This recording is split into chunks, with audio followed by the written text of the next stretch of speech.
ગુજરાતનો અત્યાર સુધીનો કદાચ સૌથી મોટો જમીનનો સોદો થયો છે અને એ મોટાભાગની જે જમીન છે એ જામનગર અને એની આસપાસના જે એક બંદર આવેલું છે ત્યાંની આસપાસની હોવાનું માનવામાં આવે છે અને આ જમીન જે છે એ અદાણીએ લીધી છે.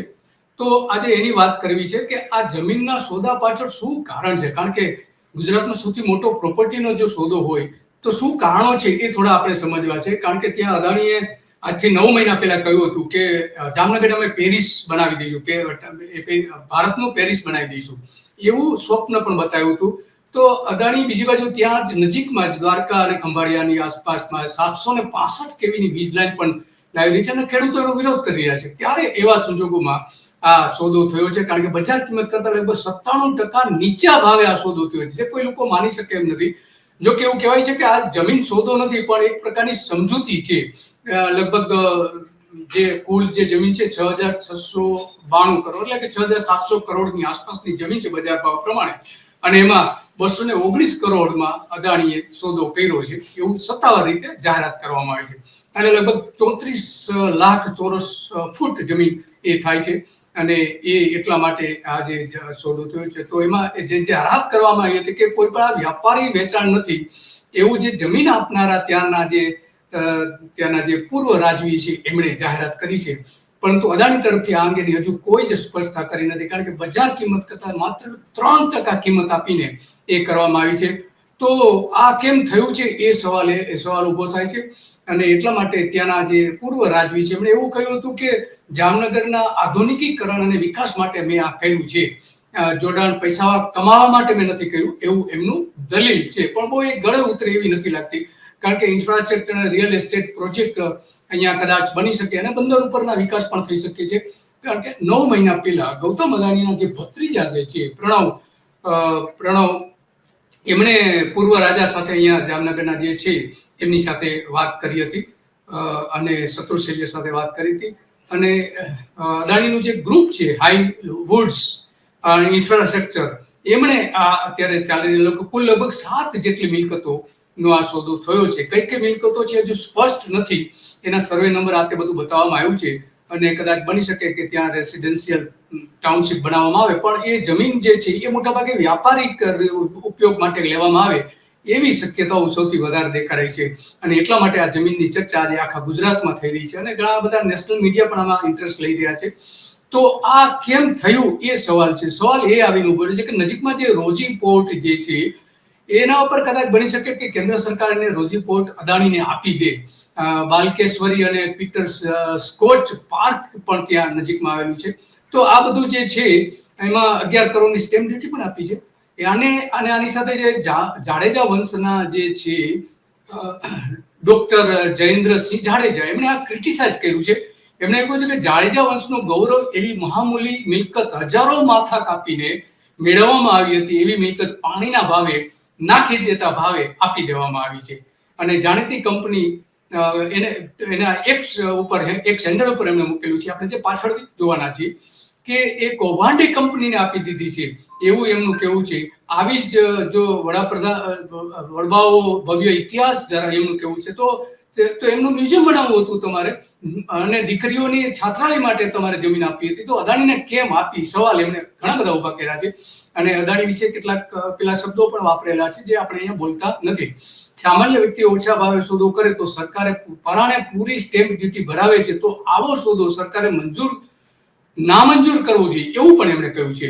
અને એટલા માટે કે આ જે પ્રોપર્ટી છે હેરિટેજ પ્રોપર્ટી છે એ વેચી શકાય નહીં. આ ડોક્ટર જયેન્દ્રસિંહ જાડેજા જે છે એ ભારતના યુનિક આઈડેન્ટિટી કાર્ડ, જેને આપણે આધાર કાર્ડ કહીએ છીએ, અને ડિમોનેટાઇઝેશનની જે ખ્યાલ હતો એ એમણે આપેલો છે અને પુસ્તકના લેખક છે ને સમાજ સેવા કરે છે. તો આ અંગે આપણી સાથે વાત કરવા માટે જોડાઈ ગયા છે સંજયભાઈ આ કે છે જામનગરમાં ઘણી બધી વિગતો જાણે છે અને આ અંગે શું છે એ એમની પાસેથી આપણે જાણીએ કે શું પરિસ્થિતિ છે વાસ્તવમાં, એ પણ જાણીએ.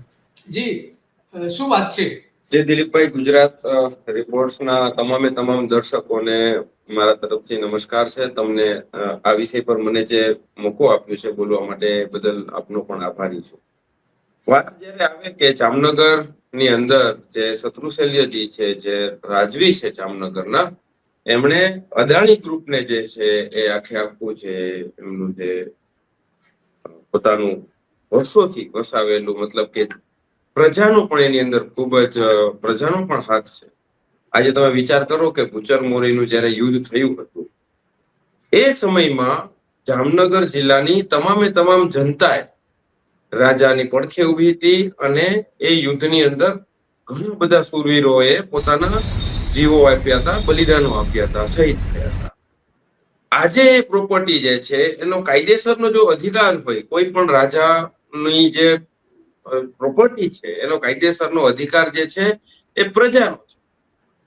એ પ્રજાની જે ભલે જામસાહેબ બાપુની જ પ્રોપર્ટી છે, એમની પર્સનલ પ્રોપર્ટી છે, પણ આમ જોવા જઈએ જો કોઈ કંપનીને આપવાની વાત આવે અને કોઈ કંપનીને બહુ મફતના ભાવમાં સસ્તામાં આપી દેવાની વાત આવે તો એ જામનગરની જનતા, જામનગર જિલ્લાની જનતા ઉપર હું જોઉં છું ત્યાં સુધી એ અન્યાય છે.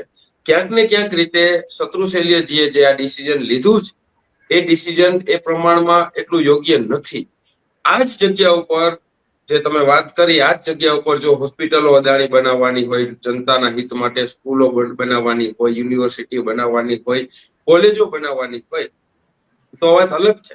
બાકી આ જે પ્રોપર્ટી છે જે અને શત્રુશૈલ્યજીએ અને રાજવી પરિવારે જામનગરને ઘણું બધું આપ્યું પણ છે.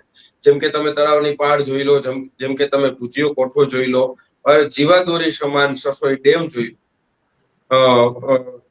આપણે રણજીતસાગર ડેમ જોઈ લો, ઘણા બધા એવા ડેમ છે, એવા સ્ટ્રક્ચર્સ છે કે જે જામનગરના રાજાએ જામનગરની પ્રજા માટે આપેલા છે.